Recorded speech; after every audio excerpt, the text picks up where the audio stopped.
Moving on, our main story tonight concerns hair, specifically black hair, the subject that gave us the single greatest Real Housewives entrance of all time, when Kenya Moore crashed Marlo Hampton's wig launch with a marching band to promote her own line of hair products, and Portia Williams reacted like this. Even if I did agree with Kenya and that fact that people's edges matter, they don't matter today, bitch. You are wrong. This is absolutely insane, okay? So today I don't agree. But tomorrow, yes, my edges matter and I'll be using the product. You know what? As per usual, Portia is right about a number of things there. Kenya is wrong. Edges do matter. And I, like Portia, will also be using the product tomorrow. Monday is my wash day. And look, I realise I'm not the ideal person to talk about black hair. I look like I still go to an old-timey barber named Valentino and ask for the tidy Liza Minnelli. And I also know that the danger is when a white guy on TV starts confidently talking about black hair, even with the best of intentions, it can end something like this. I didn't want the little tea light to overheat, and then all of a sudden we've got breaking news here at the channel. I told you, if the sprinkler systems come on, I'm done for the day. Yeah, that is not sitting up here looking like a mop. Yeah, you don't want sprinkler system and a beautiful weave because they do not go together. Wow, you're beautiful. You said it was a weave, right? It's not. Oh.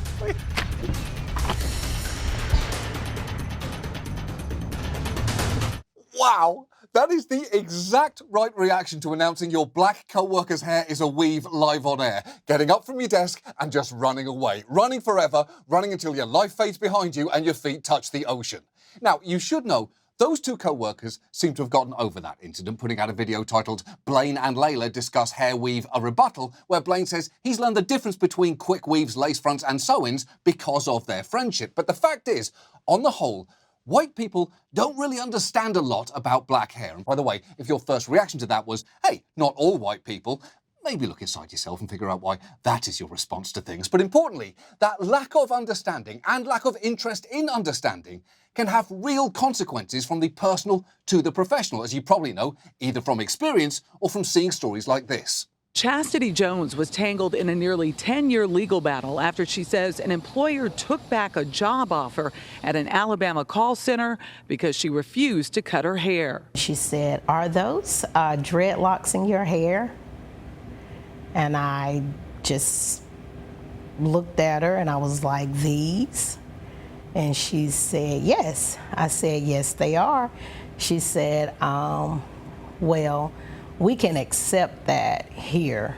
Can you imagine turning someone away who wants to work at a call centre? The universe's most thankless job. A place where you answer the phone and immediately there's an angry woman screaming at you because some of the broccolini in her HelloFresh kit didn't smell right and now she wants to speak to Mr. Fresh. If you have someone who wants to do that job, let them. What's on their head has nothing to do with it. They could show up to work in a wig made of living ferrets and they deserve not only that position but double whatever you're paying them. The point is, black hair and hairstyles are frequently yet another pretext for discrimination. So tonight, let's talk about it. And let's start by understanding why black hair is so important. For centuries, black people in Africa innovated ways to protect and prolong the health of their hair. And that practice has continued and evolved into beautiful and distinct hairstyles with a deep connection to culture and heritage. And for as long as that has happened, white people have been unable to handle it. One of the first things slave traders would do was shave the heads of enslaved people, which erased their cultural identity. And black hair has historically been described in dehumanizing fashion, with racial typologist Charles Hamilton Smith describing his hierarchy of three main types of people: the bearded Caucasian type, the beardless Mongolic type, and the woolly-haired tropical type. And the only time woolly-haired tropical is an acceptable term to use is if you're talking about Madagascar's woolly lemur, a tropical little sweetie who always looks like he just accidentally replied all. Other than that, it's off limits. Now, by the late 19th century, beauty companies were advertising products like skin lighteners and hair straighteners, reinforcing the idea that black hair was dirty and unkempt, and the closer your appearance was to whiteness, the better, like in this ad from 1900 from Magnetic Comb that promised to destroy the hair germs on your head and take you from a curly-haired black person to a straight-haired white one. And the desire to make black hair smoother and straighter was so strong, just listen to the sheer delight this British newsreel takes in showing you the process. Combs come into play. Kept constantly heated, they are passed through each section of the hair until all trace of kinkiness disappears. It's not all plain sailing naturally, and it's not quite a permanent, if you follow me. If the hair gets really wet or steamed up, it unstraightens itself and back come the kinks. Oh no! Hearing that beauty standard reinforced in that particular voice is definitely a sign that something has gone terribly wrong. And I know, for some viewers, passing a hot metal comb through the hair to straighten it might look like a curio from the distant past, but I guarantee some of you were just transported back to being 8 years old, sitting on a high stool in the kitchen at 6 a.m. on school picture day, holding your ears down while your mum or grandma gets the hot comb uncomfortably close to your scalp. For some, the smell of burning hair is a sign that something's wrong, but for others, it brings back memories. By the 1960s and 70s, though, the embrace of black hair's natural texture and culturally significant styles had become a radical act of self-acceptance and political power. Who taught you to hate the texture of your hair? Who taught you to hate the color of your skin to such extent that you bleach to get like the white man? White people. The answer is white people. That question answers itself, just like the answer to the questions, who lets their dogs kiss them in the mouth, who wants to pick apples for fun, and who's coming to dinner on Ina Garten's show. The answer is white people. But despite the natural hair movement, white people's discomfort and ignorance around black hair has very much remained. One study found black women were 80% more likely to agree with the statement, "I have to change my hair from its natural state to fit in at the office," and another found that black women with natural hairstyles were perceived to be less professional, less competent, and less likely to be recommended for a job interview. The point is, the way your hair is perceived, and therefore the way you are perceived, can manifest in all sorts of ways. I know the anxiety that people have after getting their hair done, then like, okay, what's gonna happen when I go to work? Are they gonna say anything? You know, it's a big thing in the workplace. A lot of people don't want to draw attention to themselves, so they try to do the norm. A lot of the time I would always get people just like saying how like soft my hair is and everything and like wanting to touch it. That's like always a big thing. Touch it? And like adults doing that too. Yeah, I'm like, grown women, like, can I touch it? You know you don't touch no black woman hair. No, you already know that. I feel like you're in a zoo. Look, you obviously shouldn't be made to feel like you're in a zoo ever for any reason. Also, and this is clearly not the point, but if you are touching animals at the zoo, you're doing the zoo wrong. Don't be stressing out the otters by shouting unwanted questions and trying to sneak your hands into the cages to cop a feel. Yes, the bald eagle's feathers are laid, but don't shout, "Yas, queen," and try to pet her. Unlike your co-workers, the eagle will snap your fucking fingers off and you will have it coming. Unfortunately, though, white people's biases and ignorance are often just laying in wait for the right moment to strike. Jonathan Sutherland is a Penn State football captain and a Dean's List student. But what people are talking about tonight is his hair. That's thanks to this letter. The author is a proclaimed alumnus from decades ago named David Peterson. He calls Sutherland's hair awful, stating his locks are disgusting and are certainly not attractive. He also writes, "We would welcome the reappearance of dress codes for athletes." Everything about that is upsetting, from the racist attitude to the hurtful language to the fact that he chose to express moral outrage over something in college football. But it's not that the NCAA makes millions off student athletes. Instead, it's, "I can see your hair outside your helmet." Now, that man later explained that he only wrote the letter because I was just disgruntled about some of the hairdos that we're seeing. You think of Penn State as a bunch of clean-cut guys, and "you think of Penn State as" is just not a sentence that ends well under any circumstances, especially when you realise that man actually got a degree from Penn State in 1966, the same year as Jerry Sandusky, who somehow, despite his short hair, turned out to be a heinous sex criminal. I know it sounds ridiculous, but it's almost like the haircut doesn't fucking matter. And it starts way before college. You may remember the terrible case of high school wrestler Andrew Johnson, who was basically forced to cut his locks off or forfeit an important wrestling match by a referee. That case made national news, but there are hundreds of others that don't. From the school in Kentucky that once banned, and I quote, "dreadlocks and corn rolls," to twin sisters in Massachusetts that received hours of detention because of their braided hair, to this daycare in suburban Chicago. Mom may like the smell, but according to this note Tiona Norris posted on her Facebook page, Amaya's teacher didn't like it, basically saying, "Your child stinks. Don't put the coconut oil in her hair." The kids were teasing her. Norris says Amaya was the only black child in her preschool class at the Raggedy Ann Learning Center in Elmhurst. I was just hurt for my child. Especially after Nora says she met with the teacher and school administrator and learned the children in the class never complained. It was just the teacher who didn't like the smell. We called the school and left several messages. We visited and got this. Hi, I'm Dorothy Tucker from Channel 2 News. Goodbye. Wow. That feels like a perfectly staged 5-second play encapsulating the history of race relations in America. A black person trying to discuss racial inequality with a white person who then immediately says, goodbye.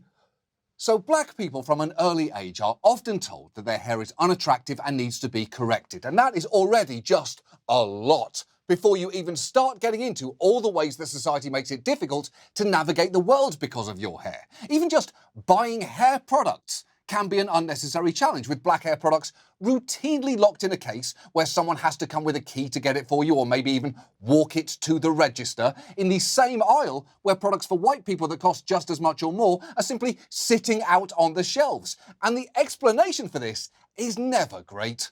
So I went and found the manager, and I said, I'm waiting for the key for shampoo and conditioner. I said, but let me ask you, why are the black hair products locked up and not the white hair products? He said, and another associate said, well, people have been stealing. Yeah. Now, that Walmart claimed that it was based on data of theft in the store. But when a town council member asked to see that data, the store instructed her to call 1-800-Walmart. And just out of interest, on a touch-tone phone, which button do you press to hear the bullshit data used to justify locking up $4 Eco-Styler gel? Is that like number 7, or do you have to ask for an associate first? So it is already hard enough to get products to do your hair at home, but finding a qualified stylist can be even harder. The cosmetology industry mostly revolves around and trains for caring for straight, non-textured hair. So there is no guarantee that a stylist in your area can work with black hair. Just watch one TikToker call 23 salons in their hometown and get nothing but responses like these. I was wondering if you guys worked with African American hair, specifically for C-type? We do not. None of the girls do here, no. We don't really have a lot of experience. So I would say that you're probably better to keep looking around. I was wondering if you guys were able to work with African American hair, specifically for C-type? Oh, hold on just a moment. Let me ask. Is anybody familiar with African American hair? Not very much. Yeah, that's not great. But I do love that receptionist is asking the entire staff like she just got called as a phone a friend on Who Wants to Be a Millionaire. Hey, Donna, it's the $25,000 question. Can you do a silk press and bump those ends? Final answer, she can't.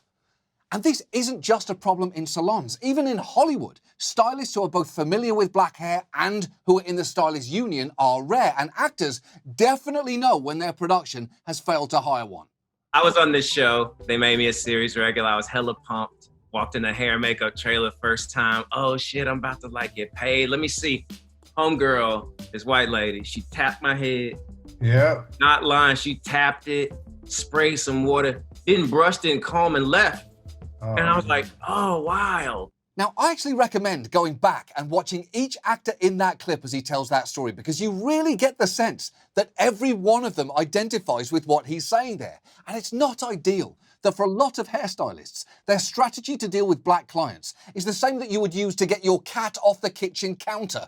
Give them a little spritz, and then give them a pat on the head so they know you're not mad. And when you consider all of the obstacles that get placed in the path of black people, it's understandably pretty hard to take when white people wear the exact same hairstyles that they get judgment for. From Bo Derek, famously wearing braids in the movie 10, to Adele and Miley Cyrus trying on black hairstyles for fun, to this Comme des Garçons fashion show at which the models wore lace-front cornrow wigs, which were awful in every possible way. I mean, just look at that thing. There is enough room between each braid to land a fucking plane there. And you don't even have to look closely to see the model's dark hair through the lace. Come on. You put a wig cap on first, then you put the wig on. You grab your Gotta-Be spray or wig glue, you melt that lace, and you lay those edges down so well they fall asleep. There are only two situations where that appalling level of wig application is acceptable. Either you're in the middle of hosting an episode of SNL, or you're posing as a British nanny to stay close to your children after your divorce. That is it. And the thing is, white people appropriating black hairstyles isn't just infuriating, it can directly make it harder for black people to fight discrimination concerning their hair.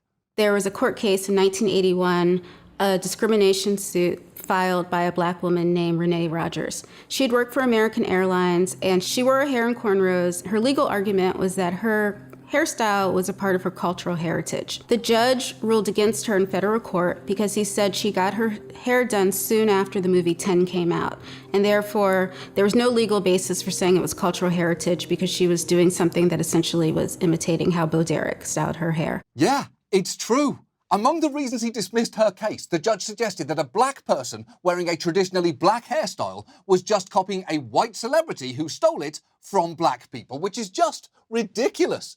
Hairstyles have cultural roots. They don't just come out of nowhere to sweep the nation, with the sole exception, of course, of the Rachel, which wasn't appropriated from any culture. It simply sprang forth fully formed from the concept known as the 90s. And I wish I could say that that is a thing of the past, but you know it isn't. Chastity Jones, the woman you saw earlier, spent years appealing her case, only to lose, in part, because judges interpreted civil rights law to protect against discrimination based only on immutable or unchangeable characteristics associated with race, like skin color. So for decades, courts have found that hairstyles, even though they are deeply tied to racial identity, are not covered. And all of that means that a younger generation can still end up having to deal with this shit. 19-year-old Destiny Tompkins has worked at this Banana Republic store at the Westchester Mall in White Plains for just about a month. She was called into a meeting with her manager on Wednesday, caught completely off guard by what happened next. He was like, yeah, so the district manager came in, she pointed out something about your hair. And I'm like, okay, so what's wrong with my hair? He said, it's a little too urban and unkempt for our look and for our image. We were just wondering, like, if you could just take them out. Okay. Putting aside the use of the word urban there, a level of tone deafness on par with naming your store Banana Republic, just take them out? Those are words from someone who has zero idea of what it took to put them in the first place. That is coming from a man who, I'm guessing, has never spent 7 hours in a salon chair with an iPad full of movies and a backpack full of snacks. Now, you should know, the store called that unacceptable and the manager was fired. But the problem is, since professionalism gets defined by white standards and expectations, black hair is more likely to crash into those expectations. So, what can we do? Well, for some of the smaller issues you've seen tonight, there have been changes. Some chain stores, including Walmart, have announced that they will no longer be locking up black hair products, which feels like the least that they can do, but it is a start. A bigger change would be to pass laws like Crown Acts or creating a respectful and open world for natural hair. Versions have already become law in these 11 states, and while the language varies, generally, they expand the definition of race in anti-discrimination laws to include traits historically associated with race, like protective hairstyles such as braids, locks, and twists. Unfortunately, Crown Act bills have repeatedly met with Republican opposition. In Utah, in one recent Zoom hearing on their bill, State Senator Darren Owens, who voted against it, made a point of first addressing the bill's advocates like this. Let me make a comment. You people are beautiful. I don't normally do this, but I'm going to show you. I was in a store the other day, and I don't think you won't be able to see this picture. But this gentleman in front of me, a black man, had two young children, and they were just having fun around up and down the aisle. And I don't normally take pictures of children, but they were adorable, two black children, because they're just the cutest kids in the world. One has cornrows and one of them dreadlocks. I wish you could see that. What are you doing, you exceptionally weird man? Just to recap, he started off there by telling a group of black women, "You people are beautiful," then proceeded to say, "I don't normally take pictures of children, but," a perfectly acceptable sentence until the "but" part, then launched into a story about how he keeps photos of strangers' children on his phone, all of which evokes a response perhaps best summed up by this expression, which I'd argue is an absolute masterclass in how to say "the fuck" using only your eyebrows. And if you are wondering how he got from that to voting against the bill, his argument was that he felt existing laws were sufficient and that it almost looks like we're trying to do something that doesn't exist. But this discrimination isn't something that doesn't exist. It's something that doesn't exist for white men who've never had to think about it before. The consequences of hair-based discrimination are very real. Just listen to Connecticut State Senator Gary Winfield make the case for his state's Crown Act in the run-up to it passing into law by talking about his 3-year-old daughter. Right now, she runs through life with all of the energy that she has, with all of the beauty that she has, with her hair natural. That's who she is. It's not just what sits on top of her head, it is who she is. But I want her to be able to participate in this world fully. And so even if she runs through this world with her natural hair, there will be a discussion about what it is to run through this world with her natural hair.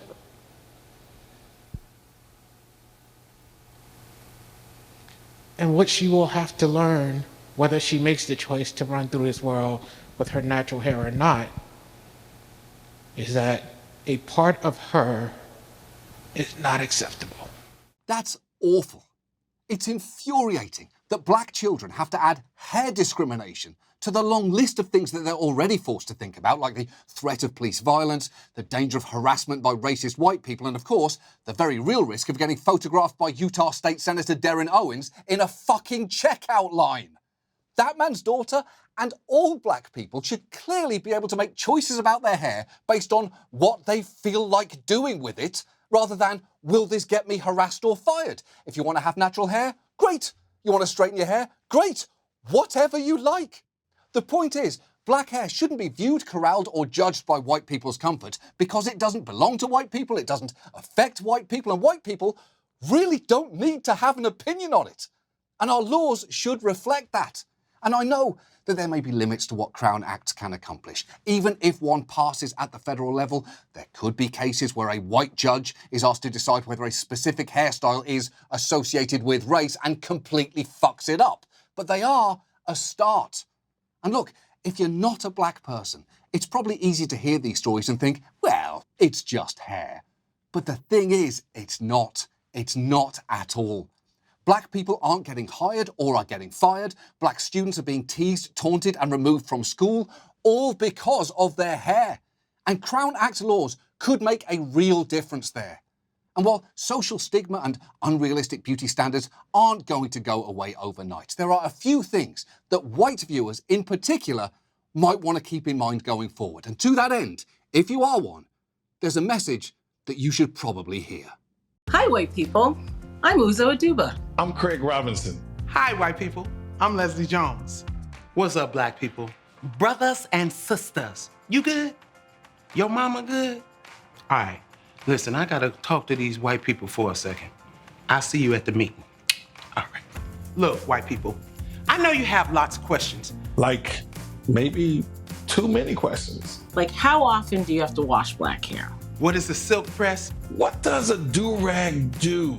Well, the good news is we're about to fill you in. We're about to give you the answer to all your questions about black hair. You ready for it? You ready for it? You ready for it? Okay, here it is. Google it.